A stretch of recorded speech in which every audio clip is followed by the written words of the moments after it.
सहारा प्रणाम। बहुत स्वागत है आपका। मैं हूं अनीता। मेरी रुचि सत्ता में कब्जे पर नहीं बल्कि जनता के सत्ता पर नियंत्रण में है। ये कहना था जेपी यानी लोक नायक के नाम से मशहूर जयप्रकाश नारायण जी का। जयप्रकाश नारायण जो कि एक स्वतंत्रता सेनानी थे, समाज सुधारक और राजनेता थे। कहा जाता है कि यदि संपूर्ण क्रांति की तपिश देखनी है तो जयप्रकाश नारायण के व्यक्तित्व में देखा जा सकता है। एक ऐसी आवाज जिसकी हुंकार भर से नौजवानों का जत्था सड़कों पर उमड़ पड़ता था, घर घर में क्रांति गूंज उठती थी। जयप्रकाश नारायण क्रांति की वो चिंगारी थे जो पूरे देश में आग की लपटें बन चुकी थी। आज उन्हीं जयप्रकाश नारायण की 120वीं जयंती है और देश उन्हें नमन कर रहा है। तो आइए हम भी जानते हैं कि आखिर बिहार का एक लड़का कैसे क्रांति की आवाज बन उठा। लोकनायक जयप्रकाश की जयंती आज। देश की दिशा तय करने में जयप्रकाश का अहम योगदान। सिंहासन खाली करो जनता आती है का दिया बुलंद नारा।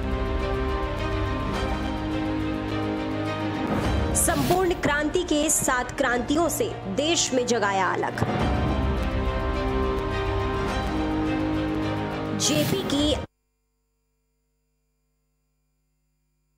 आज भी क्यों महसूस होती है जरूरत। सहारा समय की ओर से जयंती पर शत शत नमन।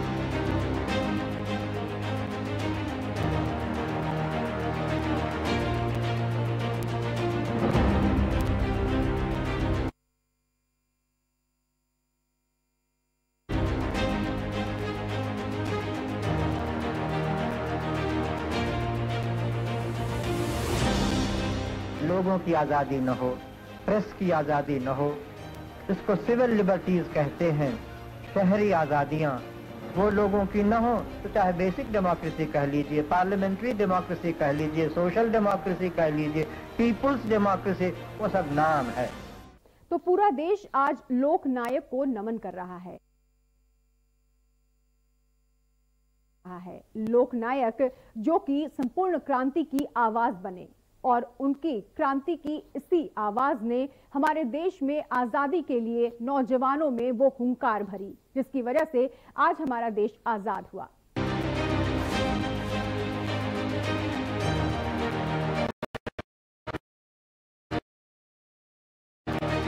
जयप्रकाश नारायण से क्रांतिकारी जेपी बनने का सफर। देश में आजादी की लड़ाई से लेकर वर्ष 1977 तक तमाम आंदोलनों की मशाल थामने वाले जयप्रकाश नारायण का नाम देश में ऐसे शख्स के रूप में उभरता है जिन्होंने अपने विचारों, दर्शन और व्यक्तित्व से देश की दिशा तय की थी। जयप्रकाश नारायण का जन्म 11 अक्टूबर 1902 को बिहार के सारण जिले के सीता बदियारा गांव में हुआ। उनके पिता का नाम हर्षुदयाल श्रीवास्तव और माता का नाम फूल रानी देवी था। जेपी माता पिता के चौथे संतान और उन्हें 9 साल की उम्र में पढ़ाई के लिए पटना भेजा गया। उन्हें पढ़ने लिखने का बहुत शौक था। जब जेपी स्कूल में थे तब सरस्वती, प्रभा और प्रताप जैसी पत्रिकाओं को वह अक्सर पढ़ते थे। 18 साल की उम्र में 1920 में उनका विवाह प्रभावती देवी से हुआ और विवाह के बाद जेपी एक बार फिर अपनी पढ़ाई में व्यस्त हो गए और उन दिनों उनकी पत्नी कस्तूरबा गांधी के साथ गांधी आश्रम में रहने लगी। एक बार उन्होंने मौलाना अबुल कलाम आजाद का भाषण सुना। कलाम ने अपने भाषण में कहा था कि नौजवानों, अंग्रेजी शिक्षा का त्याग करो और मैदान में आकर ब्रिटिश हुकूमत की ढहती दीवारों को धराशाही करो और ऐसे हिंदुस्तान का निर्माण करो जो सारे आलम में खुशबू पैदा करे। इस भाषण के बाद वह बिहार और उन्होंने पटना कॉलेज छोड़कर बिहार विद्यापीठ दाखिला ले लिया।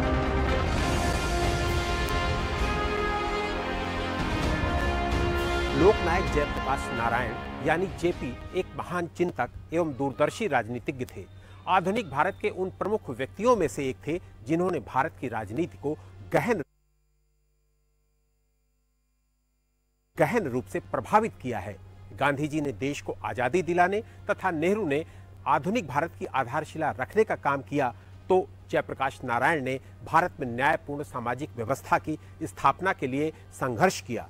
उनके मौलिक विचार आज भी अपने देश की ज्वलंत सामाजिक, आर्थिक, राजनीतिक, शैक्षणिक और सांस्कृतिक समस्याओं के समाधान के लिए प्रासंगिक हैं। उच्च शिक्षा के लिए अमेरिका गए। बिहार विद्यापीठ में पढ़ाई के बाद साल 1922 में जयप्रकाश आगे की पढ़ाई के लिए अमेरिका चले गए। वहां उन्होंने कैलिफोर्निया विश्वविद्यालय और विस्कॉन्सिन यूनिवर्सिटी में पढ़ाई की और समाजशास्त्र में एमए किया। अमेरिका में जेपी अपनी पढ़ाई के लिए खुद खर्चा निकाला। इसके लिए वो खेतों, कंपनियों और रेस्टोरेंट में काम किया करते थे।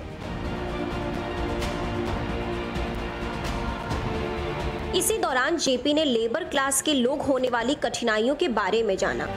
जेपी शुरुआत से ही मार्क्स के समाजवाद से प्रभावित रहे।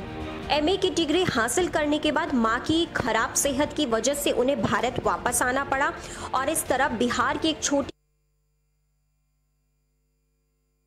छोटी गांव से सिताब दियारा में जन्मे जेपी 1922 से 1929 तक पढ़ाई के लिए अमेरिका में रहे।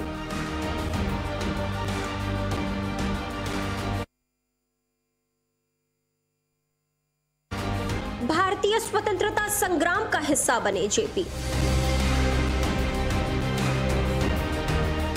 जब जेपी 1929 में अमेरिका से भारत लौटे तो स्वतंत्रता संग्राम अपने चरम पर था। धीरे धीरे जेपी भी इससे अछूता नहीं रहे और जवाहरलाल नेहरू और महात्मा गांधी के संपर्क में आए। इसके बाद वो स्वतंत्रता संग्राम का हिस्सा बने। 1932 में गांधी, नेहरू और दूसरे मुख्य कांग्रेसी नेताओं के जेल जाने के बाद उन्होंने भारत में अलग अलग हिस्सों में संग्राम का नेतृत्व किया। जयप्रकाश का चिंतन गांव के विकास से जुड़ा था। अपने देश के सर्वांगीण विकास एवं नवनिर्माण के लक्ष्य के महत्व को ध्यान में रखकर उन्होंने लोकतांत्रिक समाजवाद, सर्वोदय तथा गांधी दर्शन का न केवल गहरा चिंतन किया बल्कि उनके प्रयोग के दौरान युक्ति संगत संशोधन में भी जीवन पर्यंत संलग्न रहे। जयप्रकाश एक महान समाजवादी तथा सामाजिक न्याय के प्रबल समर्थक थे। गांधी जी के साथ उनके लगाव ने उन्हें राष्ट्रवादी और अहिंसा के पथ का राही बना दिया। उन्होंने लोकतांत्रिक समाजवाद के पथ का अनुगमन किया। इसके चलते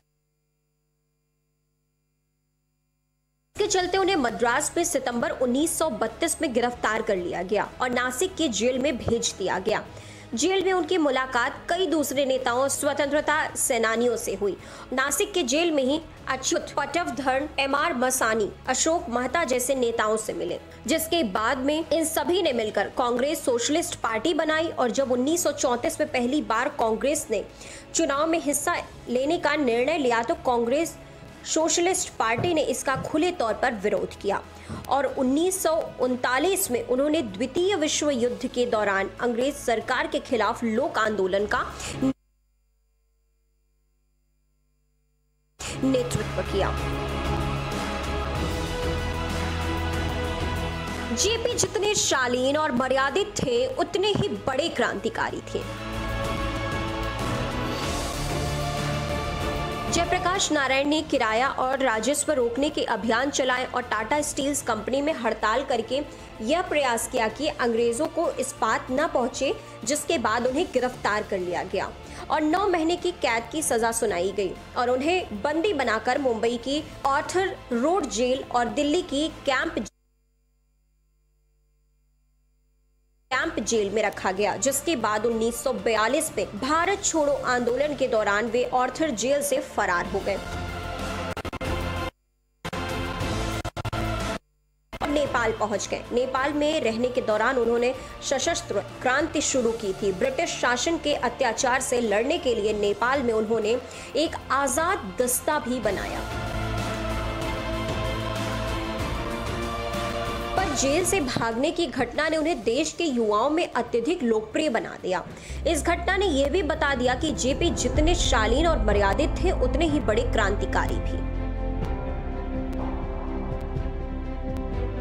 उन्हें एक बार फिर पंजाब में चलती ट्रेन में सितंबर 1943 में गिरफ्तार कर लिया गया, जिसके 16 महीने बाद जनवरी 1945 में उन्हें आगरा जेल में भेज दिया गया।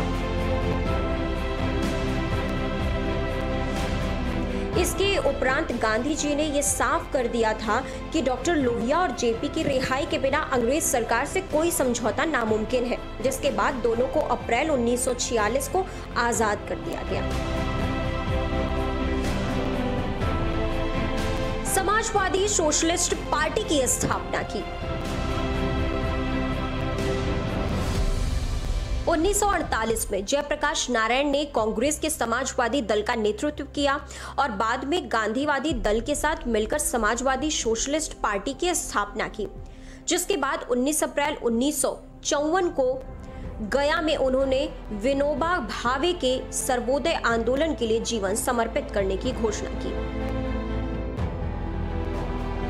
और 1957 में उन्होंने लोकनीति के पक्ष में राजनीति छोड़ने का निर्णय लिया। छात्रों और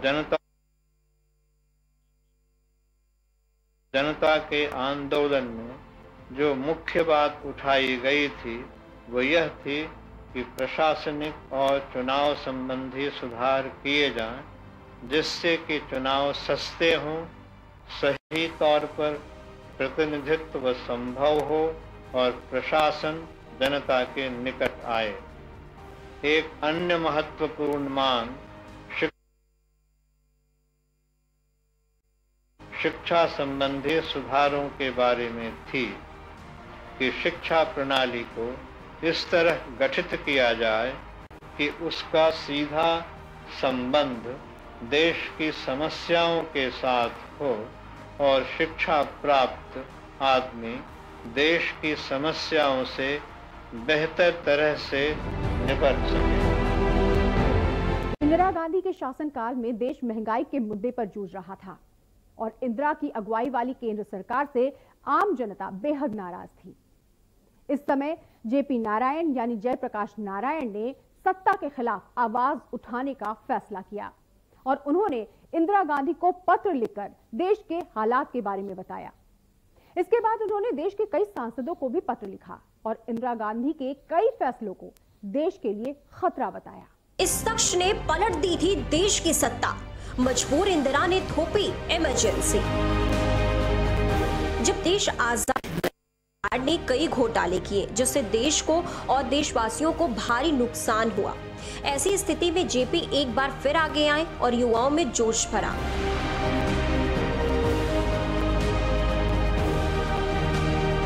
बेरोजगारी, भूखमरी से परेशान युवाओं ने जेपी के सत्ता परिवर्तन के लिए संपूर्ण क्रांति की बात कही, लेकिन उनका साफ कहना था कि संपूर्ण क्रांति का रास्ता अहिंसक होगा।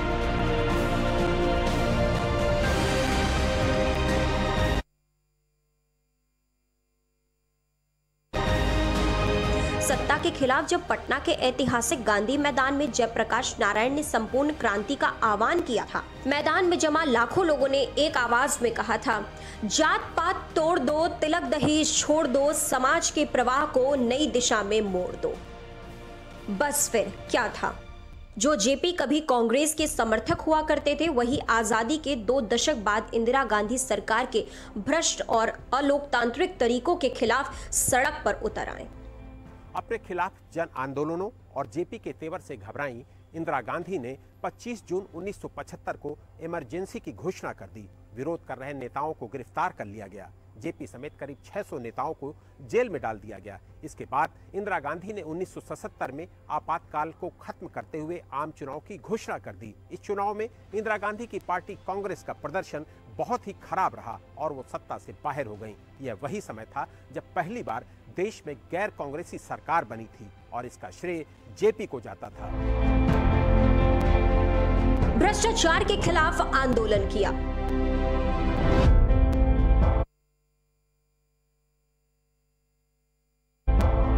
उन्नीस 1960 के दशक के अंतिम भाग में वे राजनीति में फिर सक्रिय रहे, जिसके बाद 1974 में किसानों के बिहार आंदोलन में उन्होंने तत्कालीन राज्य सरकार से इस्तीफे की मांग की, क्योंकि वे इंदिरा गांधी की प्रशासनिक नीतियों के विरुद्ध थे। 1975 से 77 का आपातकाल भारतीय लोकतंत्र का काला अध्याय था। जेपी आंदोलन इसका मुख्य कारण था। इस आंदोलन के नेता जयप्रकाश नारायण थे, इसलिए इसका नाम जेपी आंदोलन पड़ा। इस आंदोलन ने अधिकांश उत्तरी भारत को पंगु बना दिया और केंद्र में इंदिरा गांधी की सत्ता को सीधी चुनौती दी। इस तरह जयप्रकाश ने गैर साम्यवादी विपक्षी पार्टियों को एकजुट करके जनता पार्टी का निर्माण किया। इस जीत का मुख्य चेहरा जयप्रकाश थे, लेकिन उन्होंने स्वयं राजनीति पद से दूर रहकर मोरारजी देसाई को प्रधानमंत्री मनोनीत किया। जैसा कि जयप्रकाश के संपूर्ण क्रांति आंदोलन का उद्देश्य सिर्फ इंदिरा गांधी की सरकार को हटाना और जनता पार्टी की सरकार को लाना नहीं था, उनका उद्देश्य राष्ट्रीय राजनीति में एक बड़ा बदलाव लाना था। सन 1922 में लोकनायक जयप्रकाश नारायण विदेश पढ़ने के लिए गए तो उनकी पत्नी गांधी जी के आश्रम काम करने चली गई। इसी दौरान गांधी जी ने उनकी पत्नी को आजीवन ब्रह्मचर्य का प्रण करवा दिया। जब ये बात जेपी को पता चली तो उन्होंने उदासी जाहिर की, जिसके जवाब में गांधी जी ने एक बहुत कड़ा पत्र जेपी को लिखा, जिसे पढ़कर जेपी बहुत आहत हुए। जीवन का अहम मोड़, जब गांधी जी के खत से आहत हुए थे जेपी। असल में जयप्रकाश के जीवन में अहम मोड़ की शुरुआत भी उनके विदेश जाने के साथ ही हो गई। वह पढ़ाई के लिए अमेरिका गए। पति के अमेरिका जाने के बाद प्रभावती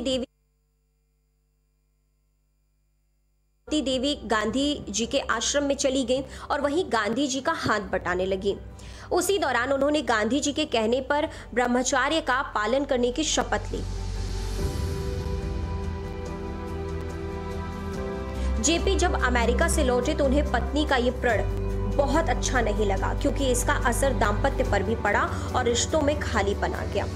पत्नी के ब्रह्मचर्य पर जयप्रकाश ने उदासी का इजहार किया। तब गांधी ने लिखी कड़ी चिट्ठी। जब ये बात गांधी जी को पता लगी तो उन्होंने जेपी को कड़ी चिट्ठी लिखी। जेपी बहुत आहत हुए। ये चिट्ठी गांधी जी ने प्रभावती की जानकारी के बगैर लिखी थी। लिहाजा जब प्रभावती को इसका पता लगा तो गांधी जी के पास गई और कहा जयप्रकाश को उनके पत्र से कितनी ठेस पहुंची है। उन्होंने अपने पति की संवेदनशीलता का जिक्र किया।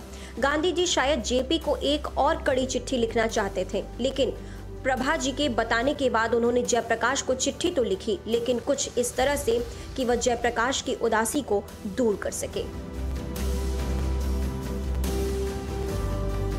गांधी जी ने पत्र में प्रभावती के उच्च लक्ष्यों के बारे में लिखा और जीवन में ब्रह्मचर्य के उद्देश्यों की विवेचना की, जिसके बाद पत्र ने जादू सा काम किया।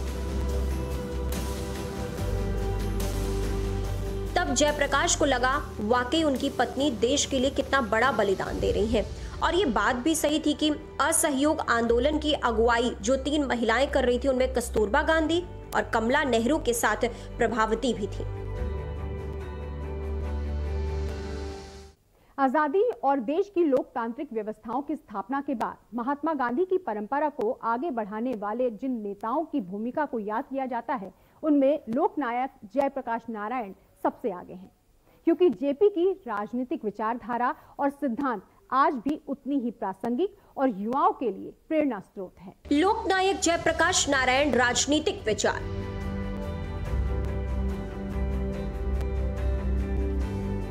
आजादी के बाद के पहले आम चुनाव के बाद से ही जयप्रकाश यह मानने ये मानने लगे थे कि राज सत्ता चाहे जिस रूप में हो वह कल्याणकारी नहीं हो सकता। उनका कहना था कि उसमें जनता की भागीदारी का प्रभाव नहीं होता है। अपने इन्हीं विचारों को मानते हुए जब उन्होंने देखा कि राज सत्ता आक्रामक तानाशाह की तरह काम करने लगी है, जिसमें लोकतंत्र न के बराबर है, तो वो खड़े हुए और उसे उखाड़ कर फेंकने में भी सफल हुए। संपूर्ण क्रांति ने जयप्रकाश नारायण को लोकनायक बना दिया।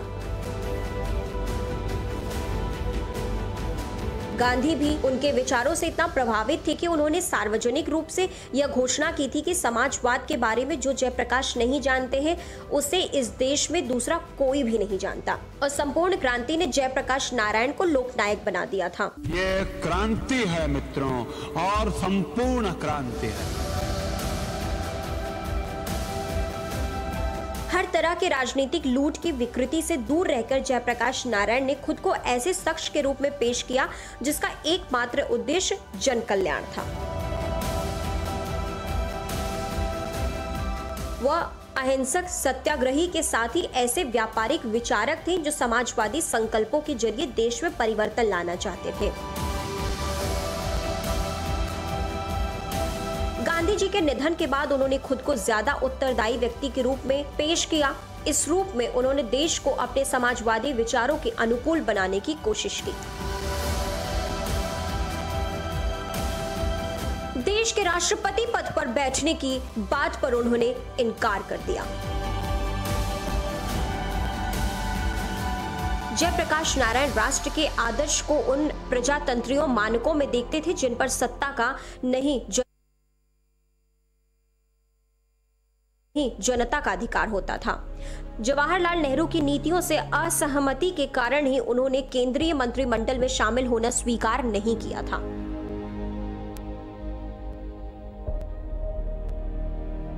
सत्ता को अपने स्वभाव के विपरीत मानकर ही उन्होंने उससे दूरी बनाई। वह सही मायने में गांधी जी के उत्तराधिकारी को मानते थे, जिसमें बिना किसी स्वार्थ के सेवा भाव प्रमुख था। यही वजह है कि 1968 में जब सर्वसम्मति से उन्हें देश के राष्ट्रपति पद पर बैठाने की बात आई तो उन्होंने इनकार कर दिया। और इसके जरिए उन्होंने जो आदर्श पेश किया उसकी मिसाल खोजना मुश्किल है। जैसा कि आपातकाल के दौरान जेल में बंद रहने के कारण उनकी तबीयत अचानक खराब हो गई और 12 नवंबर 1976 को उन्हें रिहा कर दिया गया और मुंबई के जसलोक अस्पताल में जांच के लिए ले जाया गया, जहां उनकी किडनी खराब हो गई थी,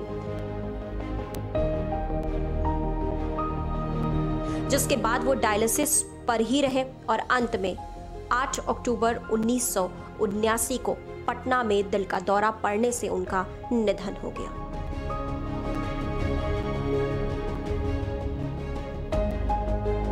आदर्श नेतृत्व की मिसाल बने रहे लोकनायक। सिंहासन खाली करो कि जनता आती है। रामधारी सिंह दिनकर की इन पंक्तियों को जेपी ने अपने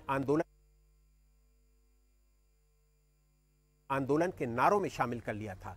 जेपी के जज्बे ने देश की राजनीति की हवा का रुख ही पलट दिया था। उसी दशक में इंडिया इज इंदिरा और इंदिरा इज इंडिया भी कहा जाता था, लेकिन जेपी के आंदोलन में यह खत्म हो गया।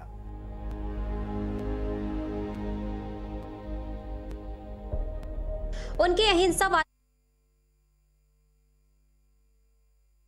आंदोलन की सूरत को देखकर कुछ लोगों ने उन्हें आजाद भारत के गांधी की उपाधि दी थी।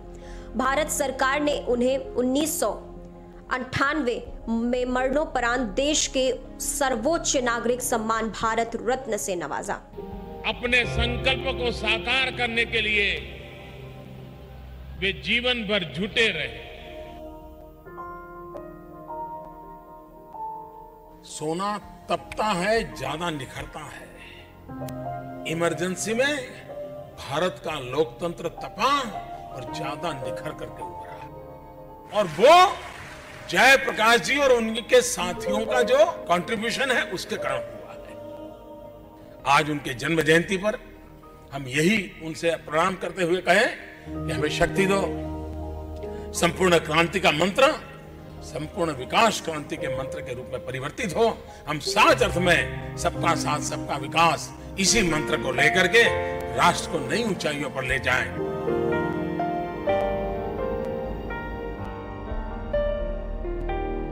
इसके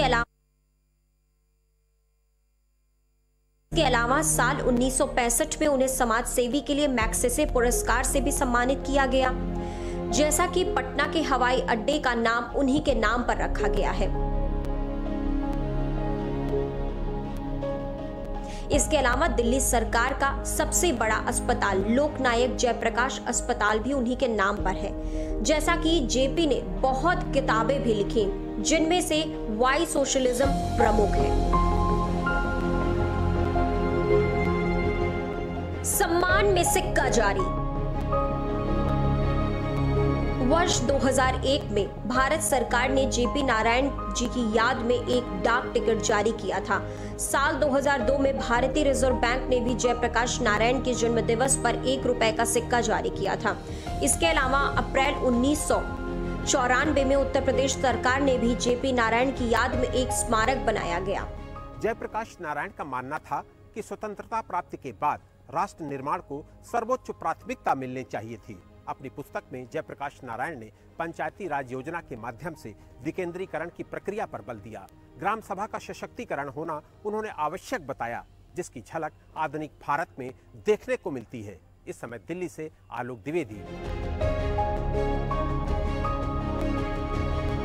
इन सब के अलावा उनके नाम पर और भी उपलब्धियां हैं। भले ही आज जयप्रकाश नारायण जी अब इस दुनिया में नहीं है, लेकिन उनके विचार और राजनैतिक रणनीति के समाज में आज भी लोग कायल हैं।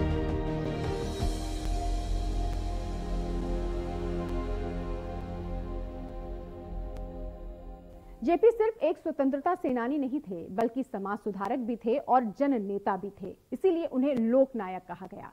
और यही वजह है कि उन्होंने केंद्र सरकार के कई अहम फैसलों के खिलाफ आंदोलन किया, और वो आंदोलन आज भी याद किया जाता है। इसीलिए तो आज देश उनकी जयंती पर उन्हें नमन कर रहा है, लोकनायक को नमन कर रहा है। तो फिलहाल हमारी खास पेशकश में इतना ही। दीजिए इजाजत। सहारा पढ़ा।